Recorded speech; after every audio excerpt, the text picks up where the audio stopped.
مرد کی کمائی پر سب سے زیادہ حق کس کا ہوتا ہے؟ ایک عالم دین کے پاس ایک شخص جاتا ہے اور وہ یہ سوال پوچھتا ہے اور وہ آگے سے اتنا خوبصورت انداز میں مثال دے کر وہ آگے سے جواب دیتے ہیں، وہ میں آپ کے ساتھ ابھی شیئر کرتا ہوں۔ وہ آگے سے کہتے ہیں کہ اگر ایک مرد کے پاس اپنے گھر والوں کو کھلانے کے لیے صرف ایک ہی وقت کا کھانا ہے نا، اور اس کے گھر میں اس وقت جو ہے وہ اس کی ماں بھی بھوکی ہے، اس کا باپ بھی بھوکا ہے، اس کی بہن بھی بھوکی ہے، اس کا بھائی بھی بھوکا ہے، اور اس کی بیٹی بھی بھوکی ہے، اور اس کا بیٹا بھی بھوکا ہے، یہ اس گھر میں موجود ہیں، لیکن ایک وقت کا کھانا ہے، تو وہ کس کو کھلائے؟ اور ساتھ میں اس کی بیوی بھی بھوکی ہے۔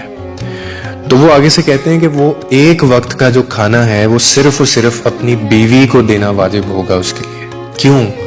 کیونکہ اس کھانے کے اوپر سب لوگوں کی نسبت جو ہے وہ بیوی کا حق زیادہ ہے، یعنی بیوی پر خرچ کرنا مرد کے لیے صدقہ بھی ہے، عبادت بھی ہے، رسپانسبلٹی بھی ہے، یہ تینوں چیزیں ہیں۔ کیوں؟ اب میں آپ کو ریزن بتاتا ہوں۔ کیونکہ یہ وہ رشتہ ہے، میں نے آگے بھی کہا ہے، جو خون نہیں ہے آپ کا، لیکن وفا اس میں دیکھیں کتنی ہے۔ ماں، باپ، بھائی یا جو بہن ہوتے ہیں، یہ آپ کا اپنا خون ہے، مگر بیوی وہ رشتہ ہے جو تمہاری قسمت میں لکھ کر تمہارے نصیب سے تمہیں ملتی ہے، اور پھر وہ تمہاری ہر تھکن، ہر درد اور ہر پریشانی کو بانٹتی بھی ہے۔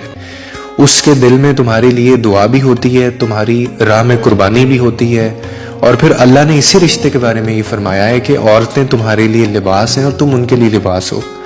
یعنی آپ اگر اس کو تھوڑا سا سمجھیں کہ ایک دوسرے کا سہارا بھی، عزت بھی اور پردہ بھی، اسی لیے بیوی پر خرچ کرنا وہ محض ایک فرض نہیں ہے، بلکہ وہ محبت کا اظہار بھی ہے اور وہ صدقہ بھی ہے۔ باقی آپ کے بلڈ ریلیشنز ہیں۔